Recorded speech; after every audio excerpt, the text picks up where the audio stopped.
All right, so hey, Jamie, thank you for being here. I appreciate you showing up, doing this interview, being a part of issue number 17, the solidarity issue. Your voice, your advocacy right now are very important in our current art climate. So, yes, thank you for standing by fellow artists and being a voice. So let's start by introducing yourself. Tell me a little bit about you. Let everybody know what it is you do. Yeah, so I'm Jamie Pesquiza Cardenas. I come from South Sacramento's Valley High neighborhood. Feel very proud about that because it was once the most racially integrated place in the world. It informs a lot of who I am and what I want to do and what I want to accomplish in terms of like community. I'm a multidisciplinary artist that works primarily in fiber and film right now. I'm also a weaver, which I'm a descendant of Inabel weaver. So Inabel comes from the Ilocos region of the Philippines. We weave the dopest. I'm actually wearing an Ilocano weaving right now. Oh, right on. And my goal as an artist has always been about excavating my culture. It's kind of a unique experience to be Filipinx in the diaspora because our idea of culture, it's not a monolith, and there's a lot to kind of like root through and kind of unpack because of our relationship to colonization and imperialism from the United States and all the other imperial forces that have tried to like erase us. So yeah, that's the biggest thing about my art practice is sharing culture, sharing our stories, sharing what that represents. Yeah. Right on. And so, like, what inspired you to even begin making art? How were you introduced to art? I think being a quiet Filipino girl, I was trying to like rebel against my family.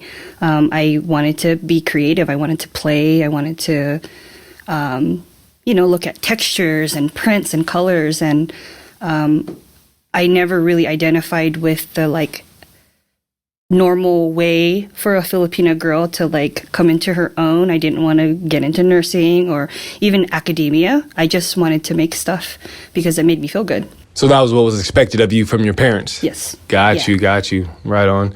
Well, I'm glad you went the way you wanted to go because your voice right here is dope and your individuality is awesome. So Thank you. Yeah. How long have you been a part of the creative like community here in Sacramento?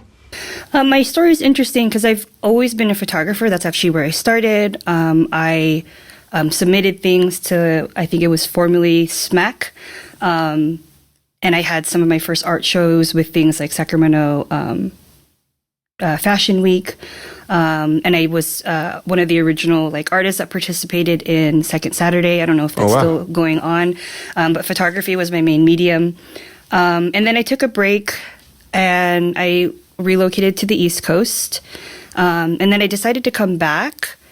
So what time frame, what year was that when you... Oh, so that was in my early 20s. I'm now almost 40. Oh, wow. Okay. Yeah. All right.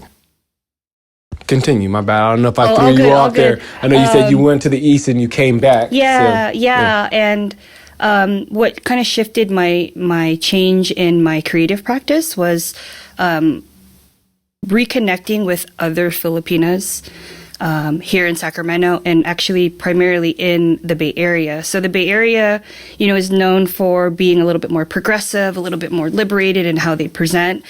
And that really changed me. And it really emboldened me to bring that energy here in Sacramento. I think Sacramento is compared a lot to the Bay Area. But I think there's something there because they're not afraid to say what they want, no matter what. So that's kind of the energy that I'm trying to bring here is like, we are the culture keepers. We need to be the ones saying this. We cannot let other people tell our stories. So. Yeah. And just recently there's been, organizations trying to do that and just not the route to go. Obviously, there's plenty of people who can tell their own stories. So 100%. What is your mission with your art, your creativity? What fuels you? What's your mission? My mission is to, I'm just going to say this one word, is to remember. As diasporic people, there is cultural amnesia. A lot of us who are like Black, Brown, Indigenous, if we're not getting it directly from our families, we feel so lost. I didn't get to learn about my culture through my own family because of, being like politically correct and religion and all those other things. So for me, this is really planting seeds for future ancestors, for the future, because I don't want them to feel as lost as I did growing up, because if you know where you come from, if you know the soil that you're born from, if you know the traditions of your people, gosh, that in itself is like medicine. Mm-hmm. That's another form of like mental health that I think, as artists and creatives, we need to be talking about that more. It's not just about like the aesthetic. It's not just about, the clout. It's so much deeper than that, Wow. That's beautiful. You gave me chills. Damn. That's deep. And I want others to see that too, despite me being Filipina, being Filipinx. I want other people to be like, you know what? Let me investigate my own textile work, my own motifs, my own symbols in my own culture, because they're there. It doesn't matter. Like indigo is something that I'm just so obsessed with. I found out the capital city of the Philippines actually translates to where the indigo grows. They just know it as Manila. But if you break down the word, that's actually what it means. And I believe in that like excavation, that's where our stories are connected. So like with trade, for like enslaved African people, they actually were brought to the empire, to the United States for indigo. So there's a connection that I really want to share with our community that like we have to remember. So right on, beautiful. So let's get back to like the community. In your opinion, how has the community changed since you first like began creating up until this moment? Would you say it's for the better, or for the worse? I think it's a both and. I think there's been advancements, and I think there's been more the same status quo.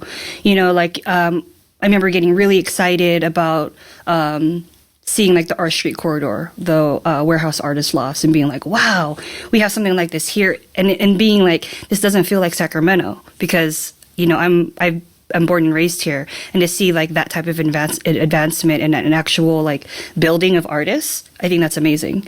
But with the reason why we're here and having this interview, there's a lot that needs to be improved. Yeah. And I can add to that in my opinion, I believe that's the direction we're heading.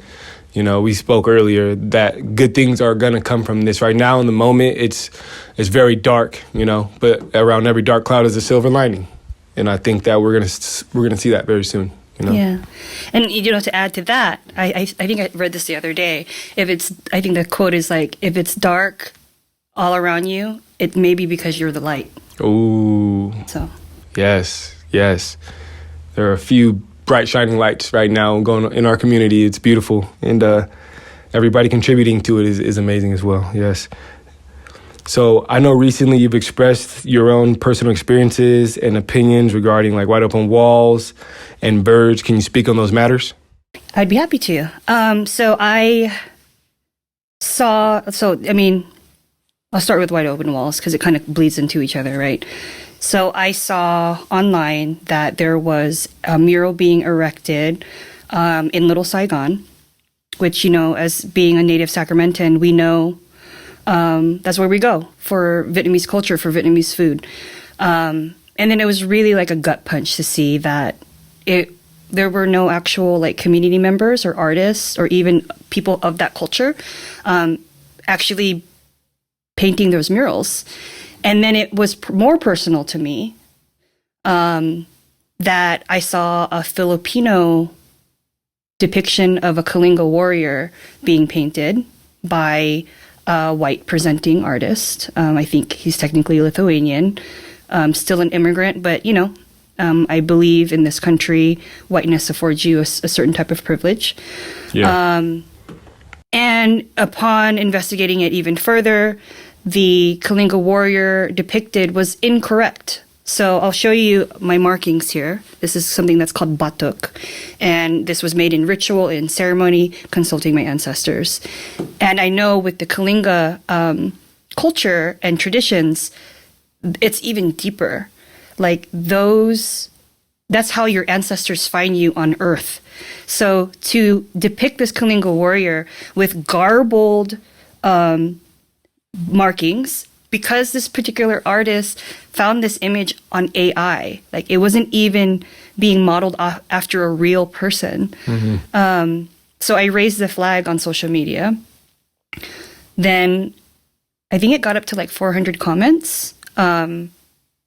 And because of the work of certain community organizers, we all started to kind of organize around it. Yeah. And it felt like things were under pressure, and then it was like a big floodgates, if you will, of artists like finally saying what they had been holding on to about wide open walls, and the rest of the history. Yeah, I was there. I saw you speak your truth, and it was amazing. Yes, I was there. Yeah. Thank you. Yeah.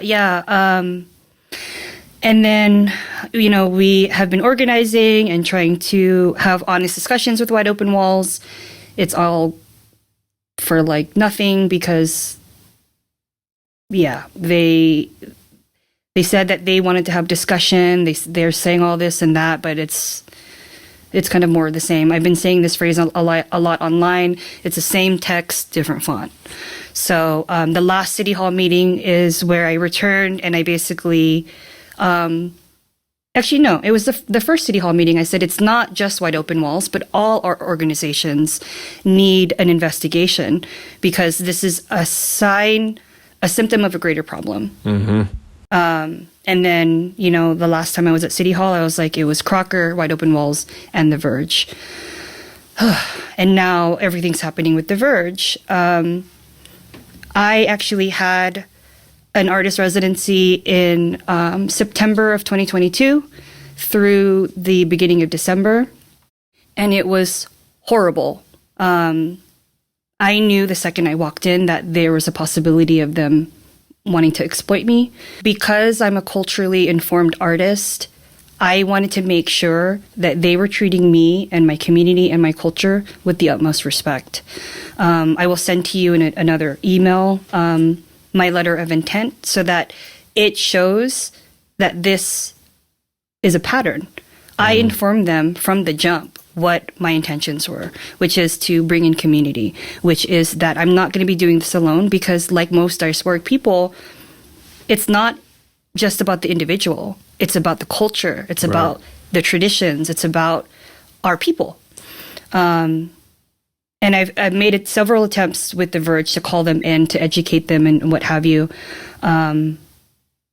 And it's not a surprise to me, the behavior that we're seeing now from them with their online statements, their response from their board, the response from a lawyer, I believe, on their board. It's the same thing I experienced when I was a resident there. And when I did raise those concerns, I was met with the same force. I was promised a studio. I actually had one of the staff almost ready to hand me over the keys.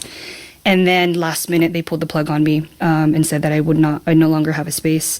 I believe it was 2 weeks ago or a week ago, some of the remaining queer BIPOC artists that were in the Verge organization were evicted with just like 2 days notice. One of them had been there for 7 years, is a prolific artist, educator, sculptor. I believe he's actually in a residency right now in Mexico City. Like, that's how dope he is. Yeah. And they evicted them. So, I took it upon myself to be like, no, we have to organize. We have to make sure that we're a united front, and we cannot let them continue to exploit us. So I was going to ask you, like, your relationship with these organizations beforehand, but you kind of hit that. So I will make a note that I don't have any affiliation with Wide Open Walls, but so, I think this word is kind of a new word for the Sacramento community and the creative community, but I also identify as a cultural worker, which means the role of a cultural worker is to be a mirror, is to say like, I'm going to hold that mirror up to you. Are you doing this right? Are you doing the due diligence of representing what this is? And, that Kalinga warrior was put up. The process was backwards. Yeah. They should have consulted somebody else before. Like, if you're going to do a culturally informed public art project, there needs to be other people engaged with you. You can't just like, the artist basically responded and was like, but my girlfriend's Filipina. And I don't think people understand how harmful that is, because like, my art is also a history lesson. The history of Filipinas in this country, it's dark and it's violent. We're fetishized. At one point, if you were to search Pornhub, if you were to search Filipina, Pornhub was the first thing to come up. Not us as a people, not us as just like culture, I did not know that. Yeah, and it was through activism and people raising their voices that has now changed. Maybe now it's like the fourth thing that comes up, but maybe not the first. So it's personal, when people from my country are depicted in such a bad way. Now, what ended up happening with this particular artist is he recognized that he did something wrong. And he changed the mural to the Kalinga Mamambatuk, which is a ceremonial like process, or an elder, cultural bearer. And she's depicted like this, holding up her middle finger. Like, so they doubled down, it's terrible. And then, in my previous kind of info dump on Verge, I was a previous resident. So Yeah. So, like, obviously, anybody who's aware of what's going on can agree that, like, these organizations have made some serious mistakes, right? They've did it ass backwards. Like you said, they should have at least checked in with the culture. There's a complete correct way to go about it, and to their own fault, they didn't do that, right? We can all agree on that. But in your opinion, how do we reconcile these issues to build, like, a more unified art community for future generations of artists? I think we're in the process of doing that. And the only way that we can reconcile that is to be in community with each other, is to be in relation with each other, is to have conversation. Now, in terms of these two organizations, I'm not sure if there is going to be any reconciliation. Yeah. Just with the constant fumbling of all the ways in which they were called in, not even called out, but they were called in and saying, hey, let's make this right. And it's not, I don't know if there's any coming back from it unless there's a change of leadership. But we have to engage the people that are the lifeblood of these organizations, what make these organizations so dope. And I think there's a power imbalance that's creating cultures of scarcity where artists, even such as myself, thinking that like, this is going to give me opportunity, I have to say yes, because this is going to help my career, help provide me with resources.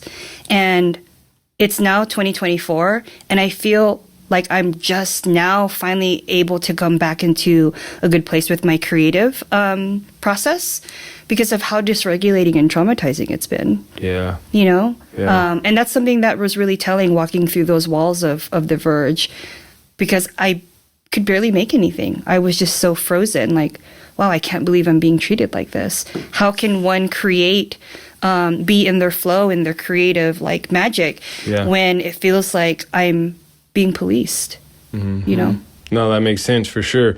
And you're not the only person to have those feelings either. So obviously it's some validness to that for sure. At the end of all this, moving forward, how do you envision our community? Because we both said like this is a very interesting time right now in the community, and something will come of this.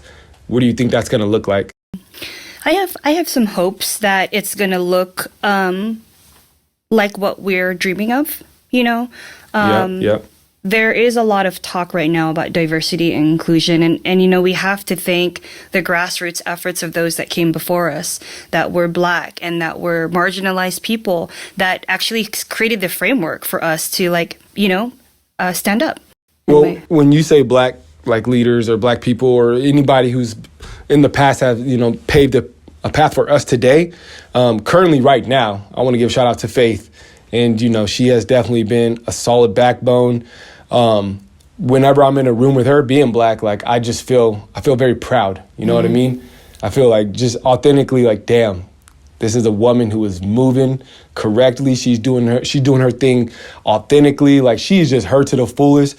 And she just is being just an absolute beacon of hope for marginalized people, you know, BIPOC artists. So shout out to Faith. I really do. I look up to her, honestly. Straight up. Faith and I have history. We come from the same place. And that's, you know, I feel really proud to be with her in this fight, because we know what it's like. We grew up with each other, you know, and it is really special coming from a place like Valley High, because, you know, it's a lot of people talk shit about Valley High, but that wasn't my experience. You go to Valley High Park right now and you see all the, like, immigrant families walking through the park after dinner. Like, we just know each other, you know? And I just have to say, we're at the beginning of true solidarity work in Sacramento. And we have to be a united front, understanding that the stakes are different for each of us. You know, Heather was just here. I'm so proud to be in this fight with her as well, because she's an amazing example of a white person who is in this fight as an ally and an accomplice, but she's decentering herself. She knows that it's not really about her. We need more examples of that, because it is not lost on me that they are targeting Faith. They are targeting her work. And they're using the trope of a dangerous, angry Black woman. But let me tell you, Faith getting to where she's at, starting Black Artist Foundry, we should all be so lucky that we are graced with her poise, her wisdom, her critiques, because it's only going to make us better. But also, as other artists that are standing in solidarity with her, we need to make sure that we protect her, because, again, the stakes are going to be different. And I will say this. So this is the affirmation I would say to myself walking in through the very dysregulating and whitewashed walls of the Verge Center for the Arts. We have what they want. And I want to remind all BIPOC artists, all marginalized artists, all artists that come from the hood, that, you know, that's our power. And they would be nothing without us. Where can people find you at? How can people connect with you?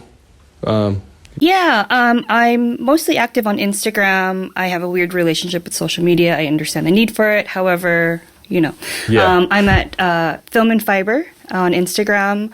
I also run an apothecary called Magpie Alchemy. I took on entrepreneurship as a means for me to have a taste of my own liberation, which is how I was able to then kind of make a space for myself in the art scene. And that's magpiealchemy.com. I also am affiliated with the Reimagination Farm in Clear Lake, which is helping marginalized and diasporic people find rest and connection to the land. All right. There it is, you guys. Thank you again, Jamie. You're welcome. Thank you for having me.